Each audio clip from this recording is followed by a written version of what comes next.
Banshee Cup continues, qualifier number 2, and we're still in the winner bracket, and we get another match with the Swedes. After their glorious victory in the previous round against the Frenchies, we now have the Cats against them. So the Cats not amused at all, because they had to wait for nearly 2 hours, because that last series was absolutely bonkers and it lasted forever. So the Cats were like, let's go! We need to get that game started. But yep, map number 1, Cursed Hollow. And if this is anywhere as good as the match between the Bobby Cottage fan club and the Swedish team, then hey, I am all in. This was a great series, and I hope this one is going to be good as well. We are obviously, as mentioned, in the second qualifier for the Banshee Cup. We have 6 qualifiers in total. Teams can participate in as many as they want. They gather points as they progress through the bracket to qualify for the playoffs. And in the playoffs, there's $2,500 on the line, all sponsored by Kevin, by Psychiff, who already sponsored the Heroes International in Miami, who also sponsored the Nation Cup in Berlin. Again, he at this point is keeping Heroes of the Storm alive single-handedly. It's honestly crazy. And the entire tournament is named after him. Is named the Banshee Cup because he's a Sylvanas one-trick pony. And we get a Brightwing as our first pick. And unfortunately also a ban against Samuro. Obviously a little bit targeted, but still. Skook goes for Dibbles here in Cursed Hollow. Great starting map, by the way. Cursed Hollow, always a fantastic map. So with the ban against Samuro, they're targeting Soaking in particular. We now get Max Passion on Hanzo. The days when we have Hanzo Arrow into an Apocalypse. Yeah, you don't really get to see that anymore. Apocalypse is just insanely rare anyways. It's too easily counterplayed, and you know, with Diablo you can always just do so much if you're going for Lightning Breath. But there was a time when an Hanzo Arrow into an Apocalypse was actually a thing. But yeah, these days not really a popular combination any longer. Urel and Mirrodin. So a bit of a jumpy lineup that they got here for Cursed Hollow. And nobody is really taking advantage of the size of the map just yet. I guess Brightwing, yes, is at least capable of some globals, but that's that. And then on the other hand, what exactly are we now getting from the bans? Yeah, what are we getting here?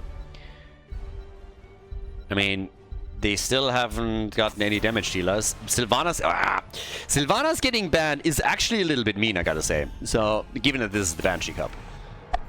Blaze also getting banned. Okay. I mean, these don't have a side laner yet, but there's still plenty available. Get Leo still on the side lane. I mean, it is Cursed Hollow after all. I wonder if anybody is going for some really nice shenanigans now. We still haven't seen any insane globals, but you could obviously start to go into, I don't know, even Vikings here. Don't think that that's going to be a thing, particularly with Soaking for the blue team already picking Urel. I don't think that the Swedish team is going to do it. You get Rhaegar, Malthael, so just pretty cookie-cutter draft for now. But with Cursed Hollow, I'm always curious if one of the teams, you know, that drops an Abathur, for example, which could be a thing. But yeah. Greymane is in. And we're getting our final pick. And yeah, a bit more damage. Greymane alone is not going to cut it for them. Good for the bosses too, though. And there's the global. Okay, so they get Falstad. That leaves us with our final pick for the Swedish team. And yeah, a bit more damage on their end. Obviously, last rights for Malthael would be pretty neat here. They have only one range damage dealer so far, so they can poke this out a bit with Hanzo. But who else? What is Gia going to take? Every time I see this team, I'm just like thinking, you know, they will drop something a bit crazy on us. I'm waiting still for that Svamgorda Murky at some day. I like Maiev. Maiev, very aggressive now. So, game number 1, stage is set. We are in another best of 3 series here at the Banshee Cup qualifier number 2. And we got the Swedish team against the Cats. Game number 1, the Cats, ladies and gentlemen. On the left side of the map, we currently have them with Drak here. On Mirrodin, we're getting Hera with Falstad, Deviant on Brightwing, Soaking is playing Urel, and Captain Rex on Greymane. Oh yeah, it is Greymane time. Once again, we get the big bad wolf in action, and of course the big question with that immediately is he gonna be able to take the bosses out later on too.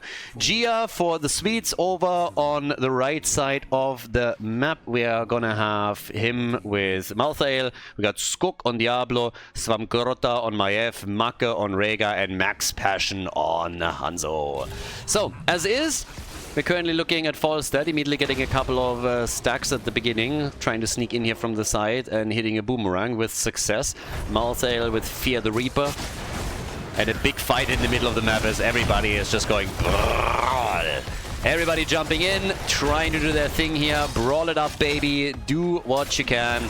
But seems like nobody is actually going to die here, at least not just yet. So, yeah, they might be a little bit low initially, but nobody gets the boot. So, down to the bottom of the map, the lanes are obviously now slowly getting established here. Nothing really too insane happening on that, as everybody is just starting to get their experience. A little bit of a gank happening at the top as they're trying to go for Malthael. And well, Scratch are trying, because they come in and take him down. Malthael gets eliminated, and with him getting killed, that also now means immediately that we have them in the perfect position to go for an attack. And in this case, they're taking the entire wall out. So, yeah, job well done. Wall gets destroyed. Well, more or less. The tower down and nearly the entire wall destroyed. I want to say tower. But yeah, down to the bottom of the map, there was a bit of damage done, but Heroes is still holding the line. Now that the minions or the camps have spawned, the teams are immediately on that and making their play here. In this case, we're going to get the Bruiser camp destroyed, so easy peasy. Down to the bot lane. The attack also continues as they're just slowly starting to make a move for the next wall. And the blue team just in general is currently a bit more aggressive with all of this. They got the kill against Malthael at the top. We had them also in a situation where they destroyed one tower topside. Now they were able to drop another one here. So just generally they're roaming the map in an attempt to create numbers advantages on certain lanes and then capitalize with structural damage. And the strategy is working out quite nicely. Now it's a kill for a kill overall. Nobody has really taken an insane damage or anything just yet, and at least we have the red team now trying to fight back here and make a move in the middle of the map. With success, I might add, so they are able to break through that wall pretty much entirely. Only one tower is still standing with a little bit of experience. But yeah, the next move, and Drak here gets kind of trapped here and has no cooldown available to get out of that situation, so a little bit dicey for him. They're trying to chase Soaking too. All of a sudden, the Swedes are getting a bit aggressive. And with success, I guess, because now they're making a play for Deviant, and that's the end of Brightwing. The Fruit Fly is down, Trashwing there gets destroyed, and just like that, the Swedes did not only get 2 additional kills, but they are picking up the slack on structures to go in. Oh, maybe even... Oh, hello, team, Soaking? Yeah, going 1v4 might not have been his best decision today. But not only did the tower get destroyed here, they're breaking through the gate. They're taking tower number 2 out. They are crushing this. I mean, totally murdering it. Fantastic job by the Swedish team. I liked on a strategic level what we've seen from the blue team initially. The cats definitely showing their claws, but now things are starting to turn a bit against them. Yeah, bit unlucky, I'd say, because the red team is just too aggressive. And with all of the kills they got, they made the perfect plays and then started to drop them like a hot potato. So, can they follow up on that? First objective has been taken by the blue team. They picked up the initial tribute, but now we have another one spawning, and I don't think that this one is going to be even contested. Diablo was already attempting to anchor the play, as you could see here at the bottom of the map. We have Hanzo in position for this as well, but yeah, it's just not looking like anybody is making particularly big plays for any of this. But Soaking had a bit more space at the top side, used that to get damage onto the fort. And down at the bottom of the map with Rega now channeling and getting the tribute for them, they are still trying to ensure that nobody gets close enough to try and interrupt them. So at the end of the day, we have a bit of a kill advantage, a bit more structural damage done by the Swedish team, I suppose, but everybody is still going for these attacks, and Gia is getting completely flat-footed here has no chance of an escape in this situation. The blue team will have to face the music against the rotation from their opponents, but since it's the numbers advantage in the first place, it might even result in Svenska dying too. Particularly, yeah, since that Stormbolt connects, he doesn't stand a chance to get away for this one. So yes, exceptionally well done. And I guess we got another series in our hands. At the beginning, it looked at least strategically a bit dominant from the blue team, but this nice back and forth that we're currently seeing is already giving me a bit of hope that we're going to see, once again, a pretty cool back and forth series and maybe another 3-mapper between these teams. Banshee Cup has been a blast so far. Qualifier number 1 had amazing games, and now in qualifier number 2 we haven't really casted a whole lot of series, but the ones that we got up to this point were pretty awesome. An early level 10 as a reward for the cats gives them a bit more wiggle room here for a few seconds, and we actually get Apocalypse! Damn! Are they really gonna try an arrow into Apocalypse? Is that gonna be a thing? Damn, I haven't seen that in ages, for the reasons that I pointed out during the draft. So if they are actually doing that, damn, that would be a bit crazy, honestly. On the other hand, I would love that. Faults that you can see on the minimap how everybody is coming for the bird, and they don't get him. Yeah, maybe if they wanted to go for an arrow and Apocalypse play, that would have been the moment to use it. On the other hand, of course, it's a huge amount of ults that they're using in a situation like this. Up at the top, more damage on the fort. The rotation is coming in and they're moving back just in time. So, yep, this is pretty perfect. They're also starting to lose Greyman! I was about to say the rotation or the move back was perfect, but I guess it was still a bit too late, or they didn't expect that big of a reaction. At least Draka makes it out.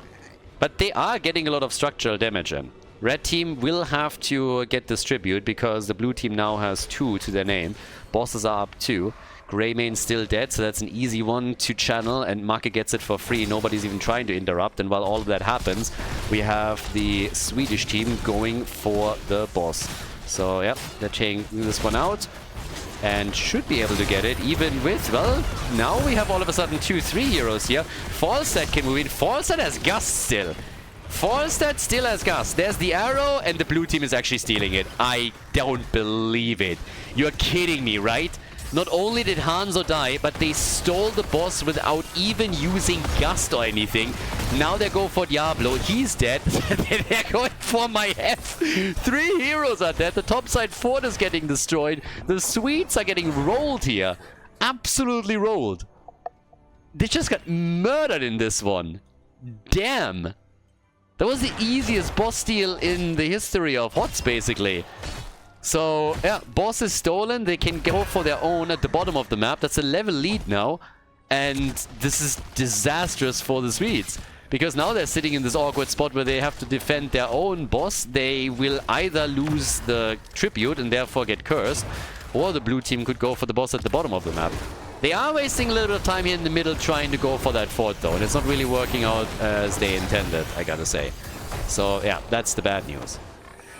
But generally, they're still kind of fine here. But, yeah, let's see. I mean, again, Tribute is coming up. So that's obviously the next big one. We have already Disc being used by MIF. Here comes also Urel. Soaking is moving in. Arrow is completely missing. The channel has started, putting more pressure onto the red team as Apocalypse is being used once again. They're starting to make their plays. Yeah, oh my god, Muradin. Not cutting it close at all, are you now? Yeah, Muradin in deep trouble here for a second, but they're still trying to get away with this. And it seems like they might be able to do it. Yeah. Tribute is still up. Nobody has taken it yet. They're still all poking, trying to recover some of the cooldowns on their heroic abilities. Level 13 versus level 13. Falls set with the channel. The wolf comes in to bite him a bit, but that also exposes Rhaegar, and they instantly try to capitalize on that with the kill against Marker. But it's Diablo that falls first. He doesn't have any stacks, so he's down for the entire duration now. Greymane is coming in swinging, really trying to crush them. But the blue team might lose a few heroes themselves. They're dropping super low, but at least they got the curse.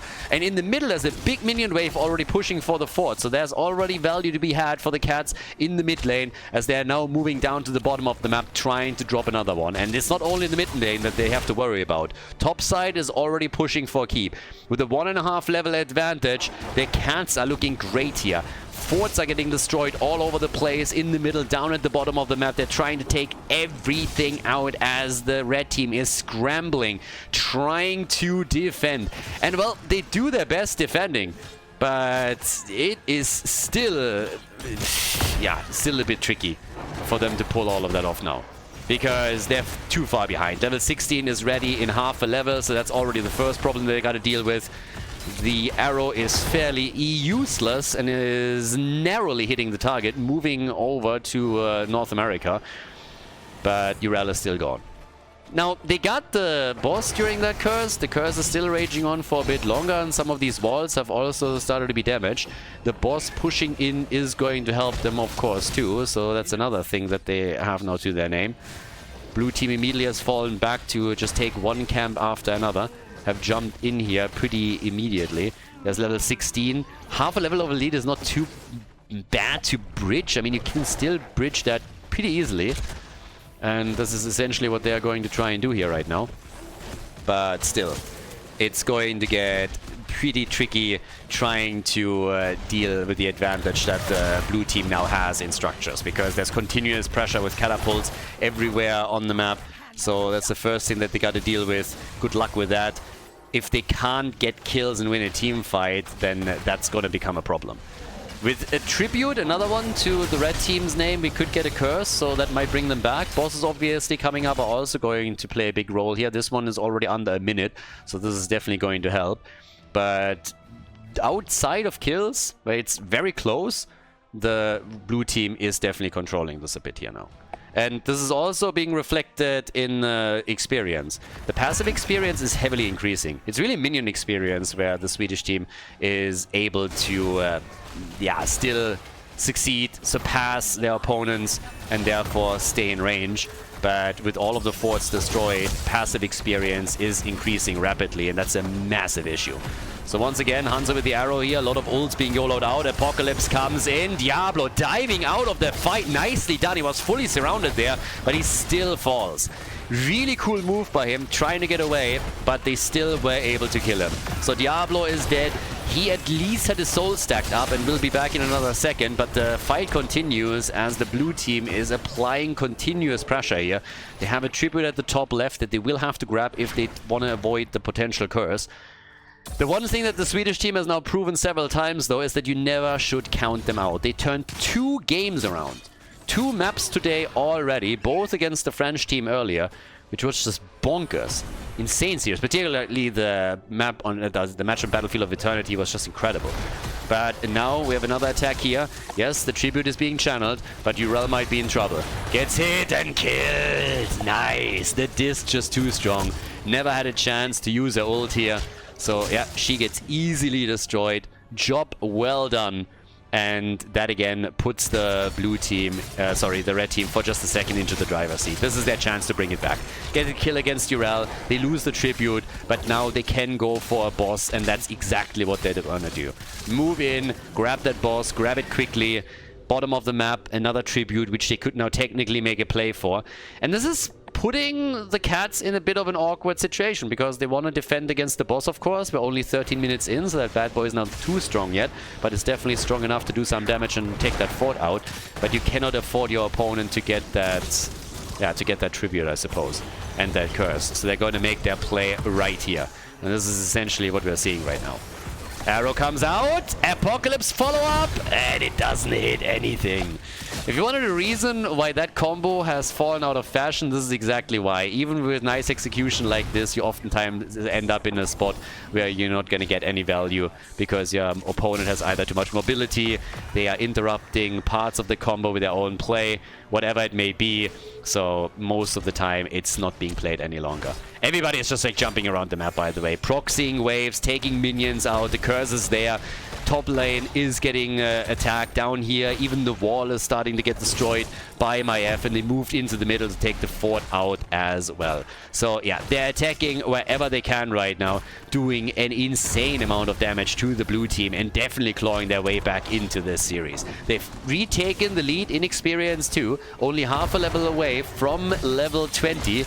And the game is just chaos. It is just absolute chaos what we're seeing here. They are everywhere, all over the place, and thanks to that top lane push, they're now trying to even take a keep out, which I think is still a bit questionable, but they can do damage. And as all of this plays out, there is still a fort at the bottom of the map that is getting attacked by a double minion wave, and therefore will, of course, fall. Whew. Yeah, I mean, in this tournament, it seems like it's the Swedes that are providing all of the action. And all of the glorious plays. If you're looking at the raw damage output, Falstad is at 35,000, only surpassed by Greymane at 37k. But for the for the red team, it is Malthael. Malthael is the one making all the moves here. 35,000 for him. Maiev is also chipping in a bit, but she is still far away from that. So, yeah. Another disc. Arrow comes out, hits them in the back, alright. But still, can they make another play here? Maiev is jumping in and is trying to make a couple of moves. They go for Skog. And, well, here's the next forced battle on level 20 talents for both of the teams. Diablo, this Ancestral, way too late, even with the Apocalypse. Marco was trying to get into a good position to drop the ult. Couldn't. Dibbles did not have his stacks together, which means that he is down for an entire minute as they are fighting for kill number 2. And once again, Make is slightly too late. The Ancestral not in time. Make himself might have to use his ult because he's in trouble, and so is the rest of his team. Look at Hanzo down here getting completely driven away. He might survive, actually. The Ancestral connected, and they're saving everybody. That got a bit awkward. I think the Cats could have at least gotten one kill here. But the way that this played out, yeah, well, they didn't. So, kind of unlucky for them, I suppose. Yeah, this could have been a bit better, I guess. It was a little bit wild. I really thought that they had it. At least the kill against Hanzo, but he just moved away. They thought they could get maybe even more kills on the other side, chasing the rest of the team, and then in the end they didn't get anybody. 10 kills to 8. So, we have also 86 stacks for Falstad on his level 1, by the way. 17-minute boss has now been taken. And, well, as is, we have a few more plays being made here, as particularly the red team is now eager to get not only some stacks for Diablo, but also, of course, in an ideal world, a couple of kills here. They gotta defend their bot lane, which is gonna be tough enough as is. And Hanzo is gonna have to retreat for that, has already hearthed. They need him for defense. This keep is likely gonna fall. I don't think anybody is gonna be able to save that, to tell you the truth. But time will tell. Arrow missing completely. Doesn't connect with anything here. Keep in mind, Diablo does not have his stacks together yet. Not yet. He's getting a little bit closer, but is still far away from it. So, as is, this keep is gonna get destroyed. Yep. They're not gonna be able to survive on that. Keep is gonna get destroyed. Everybody else, they're just gusting, trying to keep them away from the boss. Maybe even push a little bit further, which here doesn't work out. I mean, they had a chance for just a second. The idea, obviously, was to go for core straight away, which they couldn't quite pull off, but the chase is still on. Falstad is flying away, trying to get the tribute, and it's going to be the second one for the blue team. Falstad is, by the way, the only one that hasn't died yet on their side. For the red team, it's Rhaegar, it's Make. But that's 2 tributes to 0 in favor of the Cats. So, the push towards the top is currently happening. Yeah, they're trying to catch somebody. Last rides. No way. Okay, it's Rhaegar that gets the kill. That's the second stack also for Malthael. Malthael on 2 stacks, and taking Muradin down was big. There's a boss up on the map that you can take. Again, the Apocalypse play. Zoning them out at least, and this is another ult from Make. Brightwing is getting swatted to death. The Fruit Fly is down. That's 2 kills, and they get a third as Soaking also falls. Nice. Nicely done. This is a big opportunity. They're trying to go for some camps, and I guess it's going to be the top keep that they're going to be fighting for. Try and take that top keep out as quickly as they can. And yeah, then move back, get the tribute, get the boss, unless they can go for core right away. And with the speed with which they're taking the keep down, I don't think you have to wait for a boss to be taken or anything else, because yes, they are going to make their play. They are going to try and go for game, and I don't think anybody can stop them here. Muradin is down in 5 seconds. They're going to burn this down before Brightwing and Urel arrive, maybe even before Muradin is back to business. There's no chance of surviving this, and that's victory. The Swedish team, the Svenska Pensioners, they are taking it, the lead in the best of 3 series at qualifier number 2 for the Banshee Cup. Before we head into game number 2, make sure that you subscribe to the channel if you haven't done it yet, so you don't miss out on any future content here on Khaldor TV. Game number 2! Once again, the Swedes are in the lead, so yeah, they've done it. They won game number 1 on, I was about to say Aldrich Pass, but map number 1 was Cursed Hollow. Now we're heading into Garden of Terror, and well, let's have a look. We get Hogger banned immediately. Again, draft rule, you cannot ban, well, you cannot pick the same hero more than once within a series. Just so that we don't get to see Hanzo in every single game. But again, it's not gonna inconvenience the players too much. It's nothing, you know, like insanely crazy, where it's just like, oh my god, what are we gonna do here? We don't have any heroes left. So yeah, something like that is not gonna be the case. So we're gonna be all good on that. But as we're heading into game number 2, the question is, of course, can the Swedes, this is the first tournament that they participate in. There's 6 qualifiers in total. This is Banshee Cup qualifier number 2, and it is the first one that the Swedes are playing in. They signed up for the first qualifier last week, but they couldn't make it and had to bow out. So now we have them, and well, can they go all the way? Currently they're trying to get into the winner bracket final. They're banning Soaking Samuro once again, and Sylvanas as a first pick. So Sylvanas is in the house, and we get Dehaka and Blaze as a follow-up. That is interesting to say the least. So here in Garden of Terror, not only do we get Dehaka, but Blaze as a bit of attack. And there is Cho'Gall! So much to talk about here. So, first of all, Blaze and Dehaka, they could technically try and play one of those two as a main tank, but we could also see them with a really beefy triple frontline. Now, the interesting part is that most teams are actually banning Cho'Gall against the Cats. Always felt a bit like a meme. We've seen them play Cho'Gall once or twice, and then, you know, everybody just started banning Cho'Gall against them. There's always that question. If Cho'Gall wasn't banned, would they still pick it? And well, the question just got answered. Yes, they would still pick him. So we get Cho'Gall for the game on Garden of Terror. And now the big question is, of course, how do the Swedish boys react to it? Malthael has already been played. He can't be picked again. Greymane has been played. Can't be picked again. You could go Tychus, Karazim, Zagara. Well, Tychus is out. That leaves Karazim, Zagara. I'm missing one here. Who am I missing? You have still a few options. Heroes that you can play against Cho'Gall. Leo for Drain would be a thing, but, well, then you don't have a real main tank. You also have a bit of an awkward triple front line. Doable. Could do it. But if they are actually trying to use that, that's a very different question. Here's Karazim, and we get Vala. Okay, Vala obviously, yes, as well. If you're getting her into the late game, she can definitely do a number there. Is she going to be played with auto attack all out, or are they going to deviate away from that? That's the question. We got Soaking for the side lane with Sonya, and our final pick on Garden of Terror for the Cats. They still need a support for this. They still need a healer. Auriel has been banned out, I mean, for good reason. We've seen Alexstrasza played with this for some insane heals, but there's plenty to go around. They go for Anduin.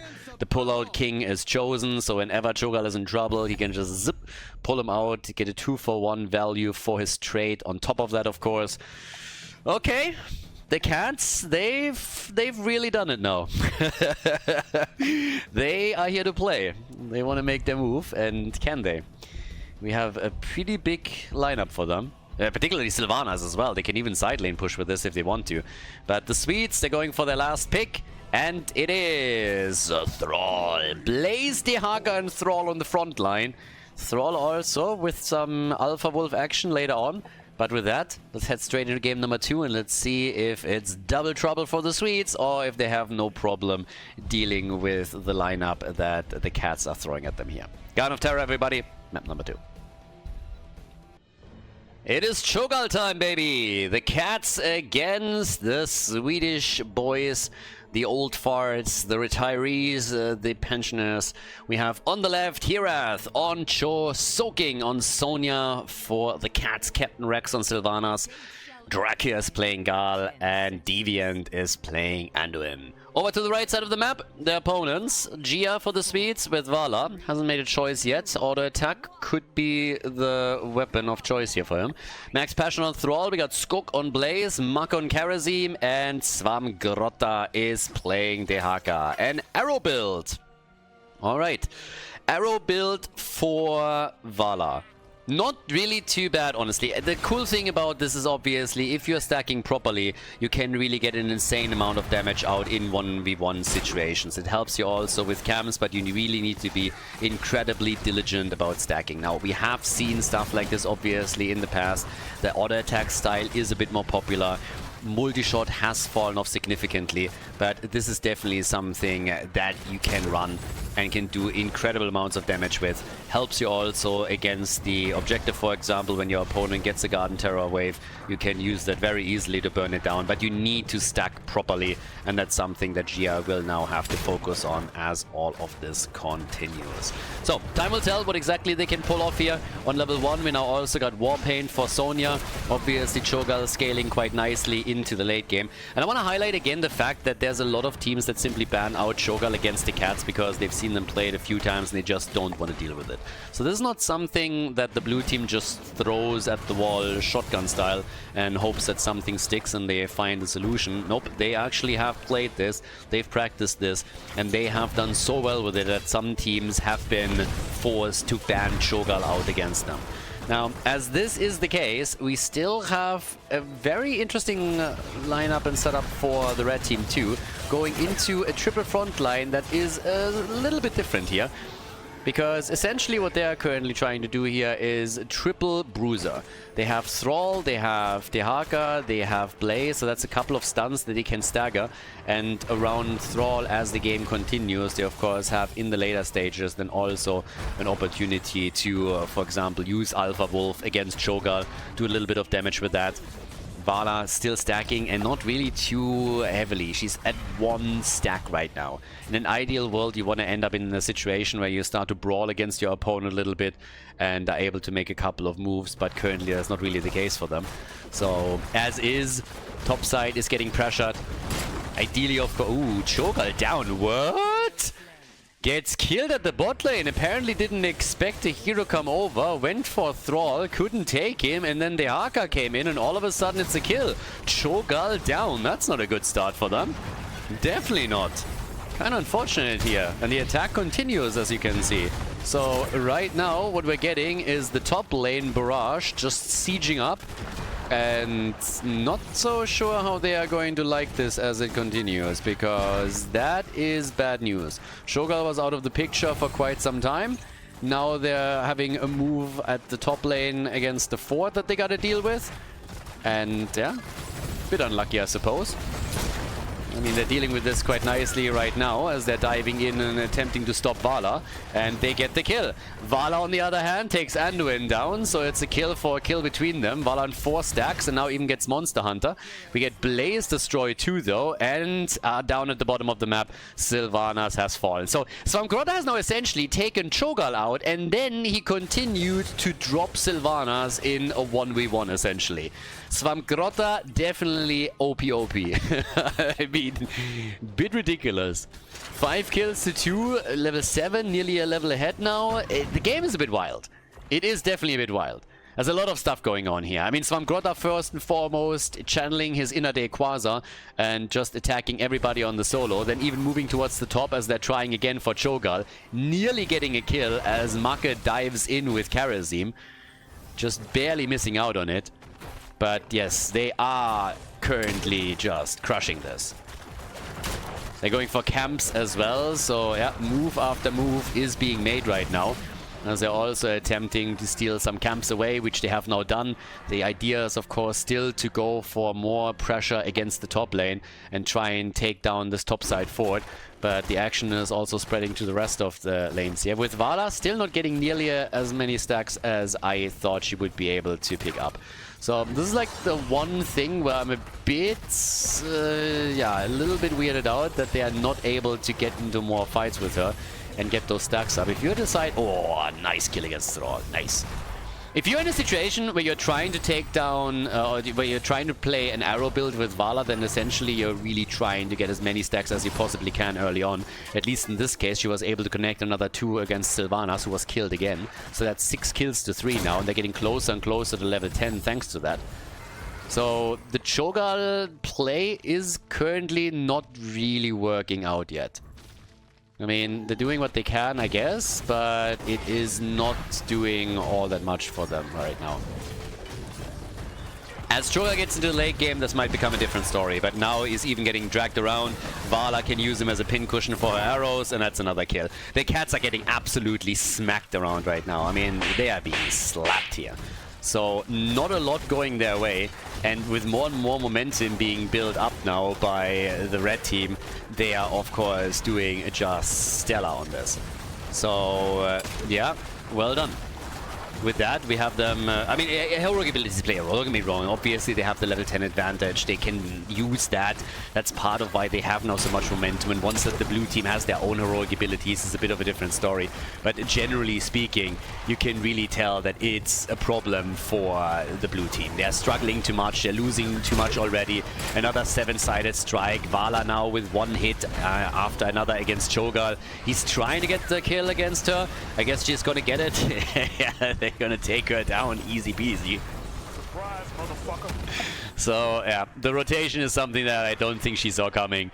Even the fort is still standing, won't be standing for long. The Haga can move down at any point and try and get it, but yeah, it's a bit of a fun one. It's time to fight back now. The momentum has hit them hard. They really struggled. They had a huge problem with it, but now they're in a situation where they can finally start to fight back, at least to an extent, and they're doing this with Sylvanas and Cho'Gall at the bot lane, attempting to take the fort out. So yeah, good for them. Get another quick kill here. And they are the first ones to take a fort apart, so you gotta give it to them. They were absolutely getting rolled before they had level 10, but now rotations like this are valuable to them. There's 1 seed in the hands of the red team, a second one that they're trying to pick up, but Sonya is gonna have a say about this, or so I thought. And then some Grotta gets some assistance from Max Passion and is getting shielded.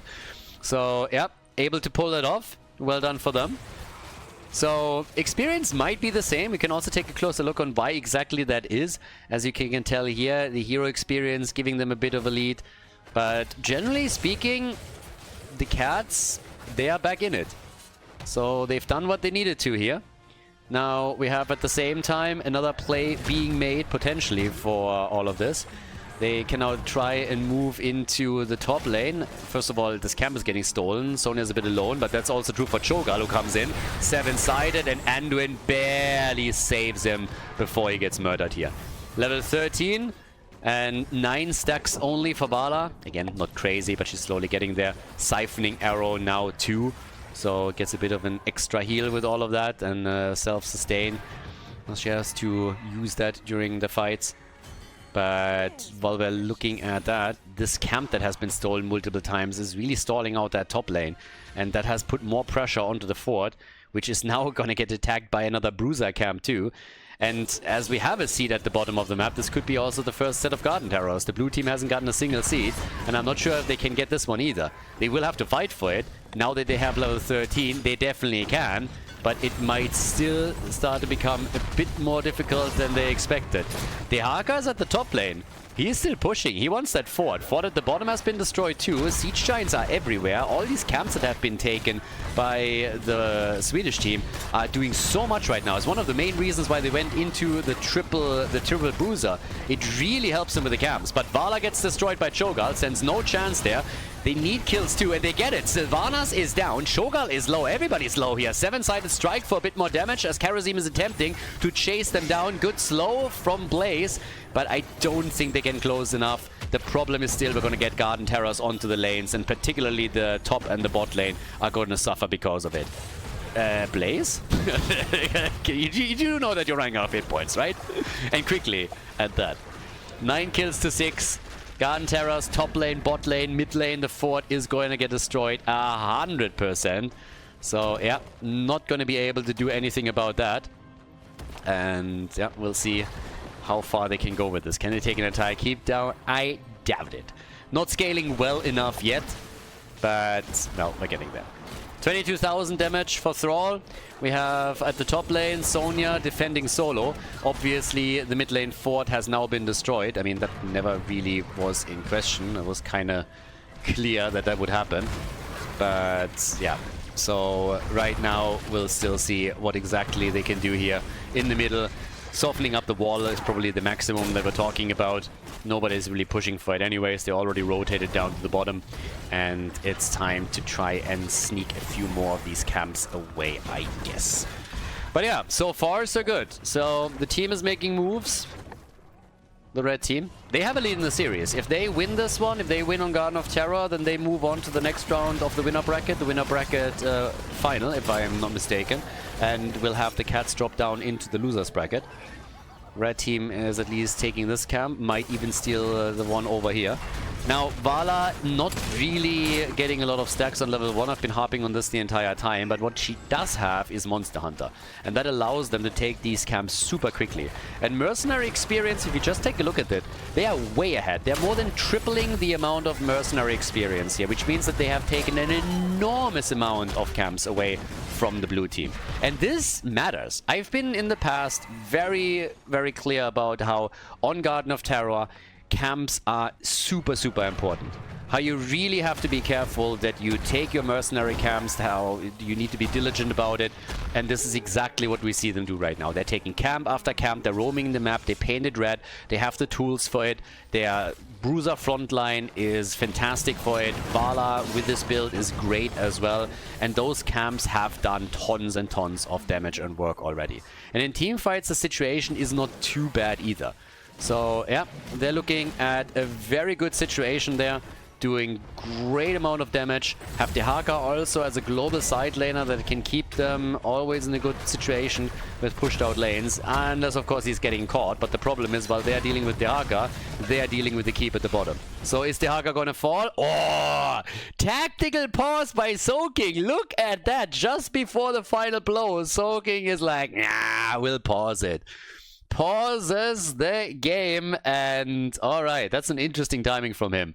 It doesn't change the fact that they are gonna take Svenska down, so obviously the tactical pause, a little bit of a joke here, but yes, they are definitely going to take this one. There's gonna be a kill, 100%, down at the bottom of the map. The problem is though that they have right now the opportunity to take this, and that's a problem.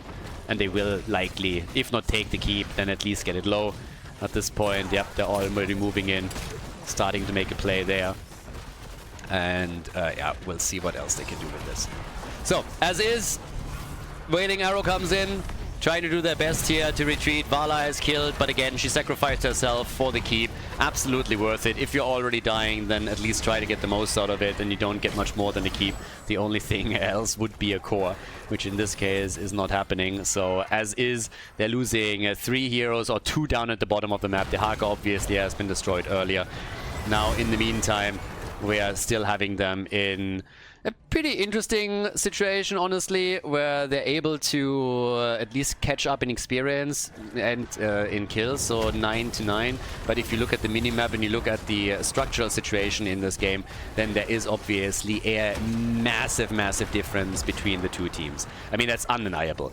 They might be able to get a fort here, but down at the bottom, the keep has been lost, all the forts are gone. Finally, a few more camps that are claimed by the cats as they are trying to show their claws here. But it is already getting a bit spicy. Now, Vala would still be very well advised to get some stacks together. There's at least one that we're grabbing. The Haka, of course, is going to play a role in the late game too, something that we should not overlook, because essentially what this means is that Vala can, yeah, just do wonders as this continues. Vala coming in, the Haka coming in later, and just getting some damage done. at the Lions is going to be big. And, well, if they get the kills here, they get Vala again. She's just melted away. Now, they got Anduin too, and that's a problem for Cho'Gall. Even with Molten Block that he just used, he's likely going to die. There's, again, Karazim, and goodbye Cho'Gall, and that is disastrous. Now, that big slam from Sonya that killed Thrall, that's a different story. Now we're talking all of a sudden. And Soaking isn't done yet either. He wants another kill, and he gets another kill. He's just slamming them out. Now they're chasing Maka. It's all about the seed still. Dehaka's at the top, and they just clean them out. I have no idea why Dehaka just came in, by the way. He wants a kill, but with level 20, he would have gotten the kill. You gotta give him that. He would have gotten the kill. But Captain Rex just said, like, nope. I still got my Bolt of the Storm, and I am out of here. Thank you. 13 to 12 kills. There's the channel. Which in and of itself is already funny. I mean, right now he's just channeling this out, trying to interrupt because Sonya's sitting at the side. Dehaka is probably going to give this one up and wait for the rest of the team to come in. But despite the fact that the bot lane keep is still missing on the blue team side, they are in this weird spot where they might still lose it. Now keep in mind, the Swedes are, in this cup at least, the masters of turning games around that seem lost. But that doesn't mean that others can't pull off the same play. And in particular, I'm looking at the Cats right now, and at the way that Sonya has performed in the last few fights. And if they can get her and Cho'Gall into a great spot and get a few easy kills, take Vala down maybe again, that would be fantastic. But instead, Cho'Gall gets murdered. Bye-bye. Yeah. Goes in, goes a little bit too deep, and they say, thank you very much, and goodbye, my friend. So that is the end of Cho'Gall. And, well, with Cho'Gall destroyed, that's 2 heroes that are essentially missing for the blue team. So now more map control, and we all know what happens when they have map control. They paint the map red. They come in, they take down some of the structures here, some of the mercenary camps. Pretty much every single one that they can find. In this case, easy siege giants for them. Put them on lane. They have 1 seed that they can claim just to make sure that there's no garden terrors for the Cats. They're not going to be able to go for another keep or anything like that just yet. But yeah, good moves being made here for sure. And down at the bottom of the map, they are maybe even able to catch Soaking off guard. That fight is still without 2 heroes for the red team though, so it's a bit unfortunate. But now that Maka is there and gets a heal, maybe he can keep them alive. Nope, Wailing Arrow kills Dehaka. That was a really important timing too though, because if he doesn't get killed there, then boy oh boy are you in trouble. If they don't kill him with that Wailing Arrow, then Dehaka gets out. All of a sudden, they're fighting a 5 versus 5, and that would be the nightmare. Now, Max Passion got also caught with Sundering. He can do some damage, but not enough. Obviously, we now have the Farflight Quiver. I mean, if you look at the damage output, Vala is not... Vala's parents are not proud, I can tell you that much. They're a little bit disappointed. 23,000 is just not enough here. 41,000 for Thrall. We got 41,000 also for Gal, by the way. But Thrall in particular can capitalize on a lot of the tools that he has against Cho'Gall. We're talking about his level 7, we're talking about level 16. Cho'Gall is already working on the bottom keep. You can't underestimate him in the late game. He is a late game menace, and that's exactly what they're using him as now. So the longer this lasts, the more of a problem he is going to become. And this is also one of the reasons why the Swedish team is trying to set up pushes like this one. Now, there are Garden Terrors coming down. With Thrall dead, there's little that they can do about that. But at least the Garden Terrors are not going to be anywhere near their base. Alright, bunkers it up. At least some damage on the keep. It's half a keep that's missing there. But they also have to defend against the rest. So this is exactly what we're currently seeing them do. And Thrall is back at least. With Vala also having an arrow builder at her disposal, she can take these down so much faster, which I actually talked about a bit earlier. So yeah, gets also these arrows in. I mean, you can see how much damage she actually does with these arrows. And Cho'Gall just disappears. Just disappears. Pulls a Houdini and is gone. Now, Light Bomb, but Anduin is not going to survive. He has absolutely no chance in this situation. He's going to get killed. Now they're defending on the keep, and the question is simply, what will the Swedish team do now? What are the Swedes going to do? Topside keep? Are they defending against the Garden Terrors first? What are they pushing for? What's the play? I mean, right now we got 42,000 damage for Thrall. Cho'Gall is already back up. Cho'Gall is back to business already. Easy. No problem for him at all here. That level 20 is just ridiculous. First of all, we got the Hour of Twilight. That's just crazy. That helps you to get him back into the game in no time. Makes also defending so much easier. Then you have Anduin, who got a bit flat-footed in the last fight because Cho'Gall just disappeared way too quickly. But generally, he can obviously assist him non-stop and pull him out of fights. It's still dangerous, but yeah, we have the red team again in the driver's seat. 17 kills to 15.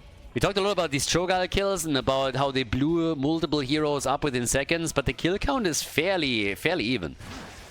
They can also still stack Vala. Again, she hasn't really done great. A stack a minute is nothing to write home about, but you are still in a position where she still has the option to get into the late game with this. And Cho'Gall is just going through the keep and is now going for the core. And I think they're underestimating me a bit. They're getting their own keep, that's true, but somebody has to head back. Cho'Gall is finishing this. I have no idea what they're currently doing here. They are a bit too ambitious. Molten Block, okay. Still going for it, gets finally dragged, and that's the end of Cho'Gall. But boy, oh boy, he has it down to 12%.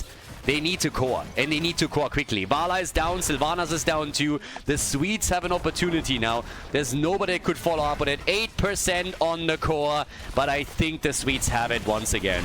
The Swedes are moving in for victory. They're trying to take it here, and I think they're going to be able to pull it off.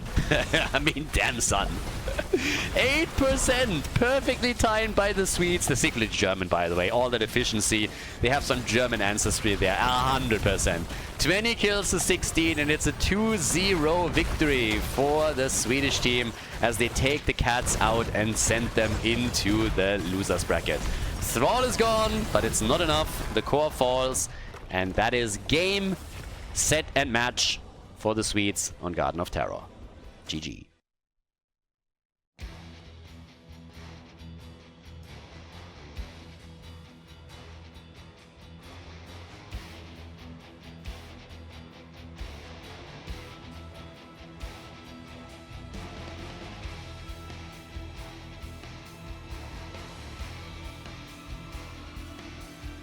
Thank you everybody for watching the video today. I hope that you enjoyed the show and the commentary. And keep in mind that the spoiler protection that is going to run for the rest of the video is made possible by all the support on patreon.com. So guys, if you want to support my work, if you want to help me start new projects and keep the spoiler protection in place, please consider heading over to patreon.com/Khaldor. There's also a link in the YouTube description, and check that out. Thanks in advance, and see you guys next time with more esports coverage here on Khaldor TV. Have a great day.